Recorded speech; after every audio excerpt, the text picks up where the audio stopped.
ओम शांति। आज 4 अप्रैल 2024 दिन वीरवार की साकार मुरली। आइए अब सुनते हैं मीठे बाप दादा के मधुर महावाक्यों को। मीठे बच्चे, गृहस्थ परिवार में रहते पारलौकिक बाप से पूरा वर्षा लेना है तो अपना सब कुछ एक्सचेंज कर दो। यह बहुत बड़ा व्यापार है। प्रश्न, ड्रामा का ज्ञान किस बात में तुम बच्चों को बहुत मदद करता है? उत्तर, जब शरीर की कोई बीमारी आती है तो ड्रामा का ज्ञान बहुत मदद करता है, क्योंकि तुम जानते हो यह ड्रामा हूबहू रिपीट होता है। इसमें रोने पीटने की कोई बात नहीं। कर्मों का हिसाब किताब चुकता होना है। 21 जन्म के सुख दुख की भेंट में यह दुख कुछ भी भासता नहीं। ज्ञान पूरा नहीं तो तड़फते हैं। ओम शांति। भगवान वाच, भगवान उनको कहा जाता है जिसको अपना शरीर नहीं है। ऐसे नहीं कि भगवान का नाम रूप देश काल नहीं है।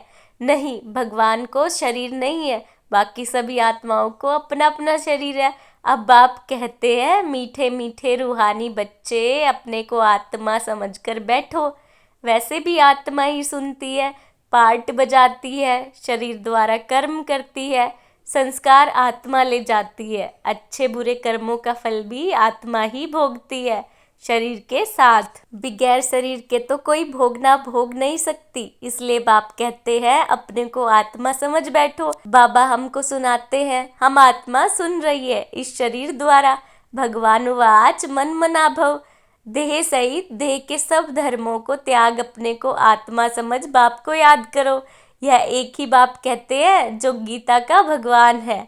भगवान मतलब ही जन्म मरण रहित।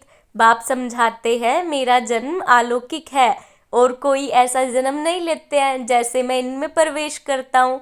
यह तो अच्छी रीति याद करना चाहिए। ऐसे नहीं, सब कुछ भगवान करता है।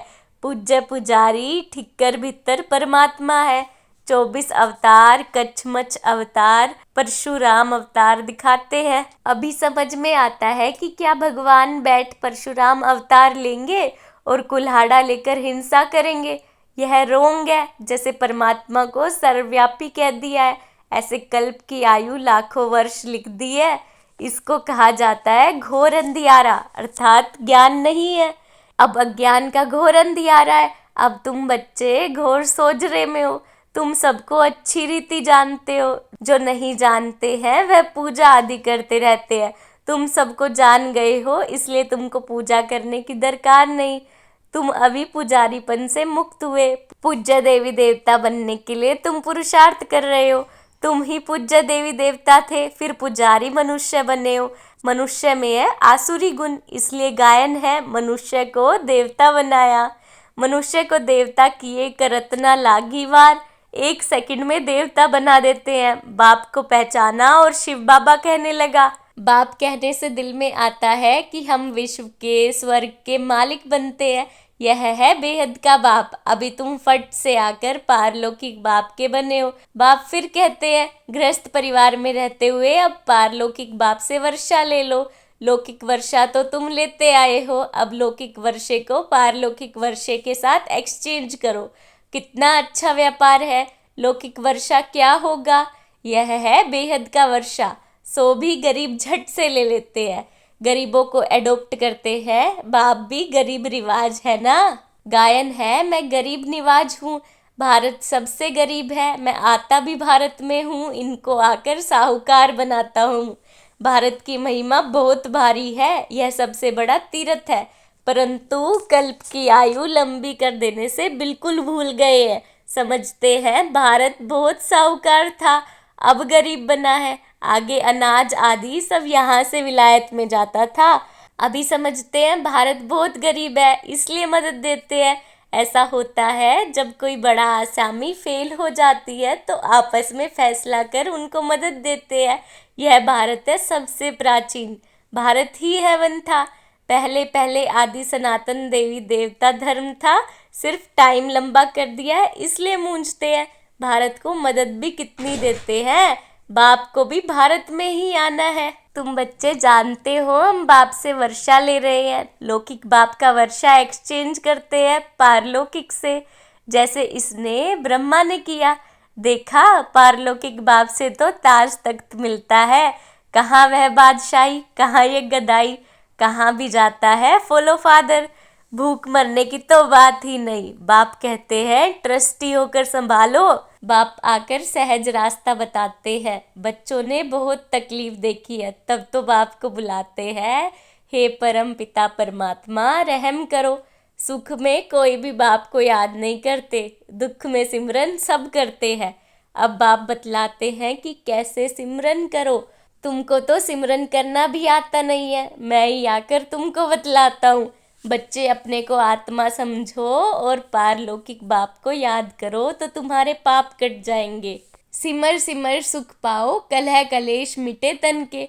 जो भी शरीर के दुख है सब मिट जाएंगे। तुम्हारी आत्मा और शरीर दोनों पवित्र बन जाएंगे। तुम ऐसे कंचन थे, फिर पुनर्जन्म लेते लेते आत्मा पर जंग चढ़ जाती है, फिर शरीर भी पुराना मिलता है। जैसे सोने में आए अलाई डाला जाता है, पवित्र सोने का जेवर भी पवित्र होगा, उसमें चमक होती है। अलोए वाला जेवर काला हो जाएगा। बाप कहते हैं तुम्हारे में भी खाद पड़ी है, उसको अब निकालना है। कैसे निकलेगी? बाप से योग लगाओ। पढ़ाने वाले के साथ योग लगाना होता है ना। यह तो बाप, टीचर, गुरु सब कुछ है। उनको याद करो तो तुम्हारे विकर्म विनाश होंगे और वह तुमको पढ़ाते भी है। पतित पावन सर्वशक्तिमान तुम मुझे ही कहते हो। कल्प कल्प बाप ऐसे ही समझाते हैं। मीठे मीठे सिकिलदे बच्चे 5,000 वर्ष के बाद आकर तुम मिले हो, इसलिए तुमको शिखिलदे कहा जाता है। अब इस देह का अहंकार छोड़ आत्म अभिमानी बनो। आत्मा का भी ज्ञान दे दिया जो बाप बगैर कोई दे ना सके। कोई मनुष्य नहीं जिसको आत्मा का ज्ञान हो। सन्यासी, उदासी, गुरु, गोसाई कोई भी नहीं जानते। अब वह ताकत नहीं रही है, सबकी ताकत कम हो गई है। सारा झाड़ जड़ जड़ी भूत अवस्था को पाया हुआ है। अब फिर नई स्थापना होती है। बाप आकर वैरायटी झाड़ का राज समझाते हैं। कहते हैं पहले तुम राम राज्य में थे, फिर जब तुम वाम मार्ग में जाते हो तो रावण राज्य शुरू हो जाता है। फिर और धर्म आते हैं, भक्ति मार्ग शुरू होता है। आगे तुम नहीं जानते थे। कोई से भी जाकर पूछो तुम रचयिता और रचना के आदि मध्य अंत को जानते हो, तो कोई भी नहीं बताएंगे। बाप भक्तों को कहते हैं अब तुम जज करो, बोर्ड पर भी लिख दो।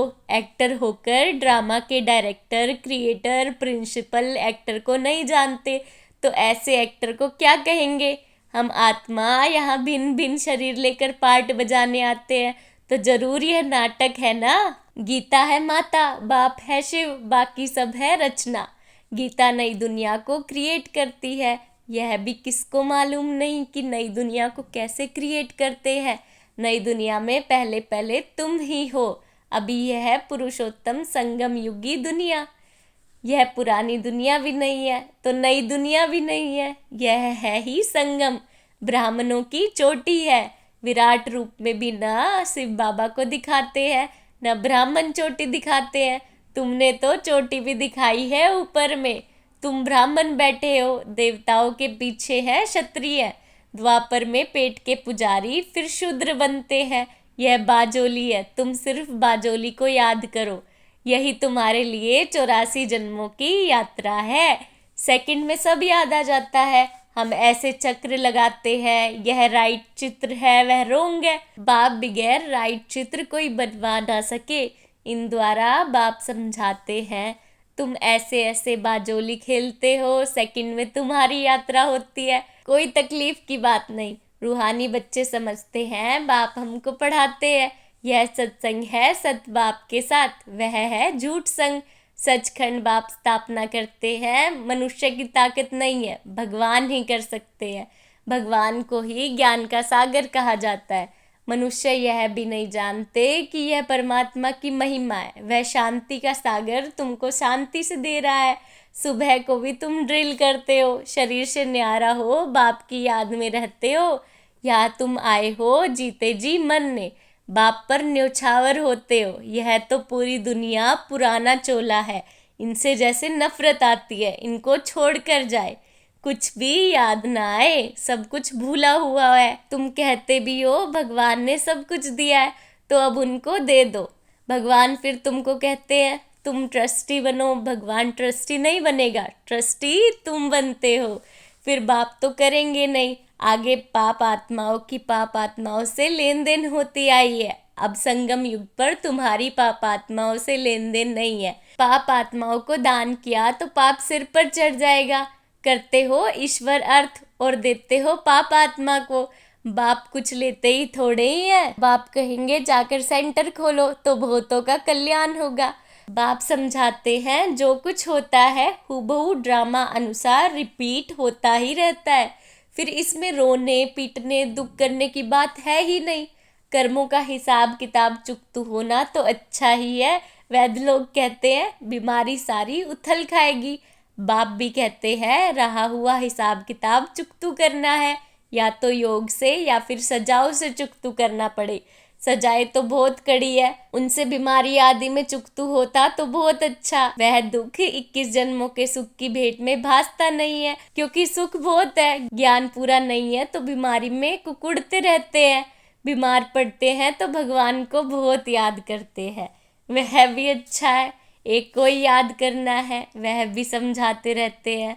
वो लोग गुरुओं को याद करते हैं, अनेक गुरु है, एक सतगुरु को तो तुम ही जानते हो, वह ऑल माइटी अथॉरिटी है। बाप कहते हैं मैं इन वेदों ग्रंथों आदि को जानता हूँ, यह भक्ति की सामग्री है, इनसे कोई मुझे प्राप्त नहीं करता है। बाप आते ही पाप आत्माओं की दुनिया में है। यहाँ पुण्य आत्मा कहाँ से आई जिसने पूरे 84 जन्म लिए हैं। उनके शरीर में आता हूँ, सबसे पहले यह सुनते हैं। बाप कहते हैं यहाँ तुम्हारी याद की यात्रा अच्छी होती है। यहाँ भल तूफान भी आएंगे, परंतु बाप समझाते रहते हैं कि अपने को आत्मा समझ बाप को याद करो। कल पहले भी तुमने ऐसे ही ज्ञान सुना था, दिन प्रतिदिन तुम सुनते रहो। राजधानी स्थापन होती रहती है, पुरानी दुनिया का विनाश भी होना है। अच्छा, मीठे मीठे सिखिलदे बच्चों प्रति माता पिता बाप दादा का याद प्यार और गुड मॉर्निंग। रूहानी बाप की रूहानी बच्चों को नमस्ते। रूहानी बच्चों के रूहानी बाप को नमस्ते नमस्ते, गुड मॉर्निंग। धारणा के लिए मुख्य सार। सवेरे सवेरे उठ शरीर से न्यारा होने की ड्रिल करनी है। पुरानी दुनिया पुराना चोला कुछ भी याद ना आए, सब कुछ भूला हुआ हो। संगम युग पर पाप आत्माओं से लेन देन नहीं करनी है। कर्मों का हिसाब किताब खुशी खुशी से चुकतू करना है। रोना पीटना नहीं है, सब कुछ बाप पर न्योछावर कर फिर ट्रस्टी बन संभालना है। वरदान। महसूसता की शक्ति द्वारा सब परिवर्तन करने वाले तीव्र पुरुषार्थी भव। कोई भी परिवर्तन का सहज आधार महसूसता की शक्ति है।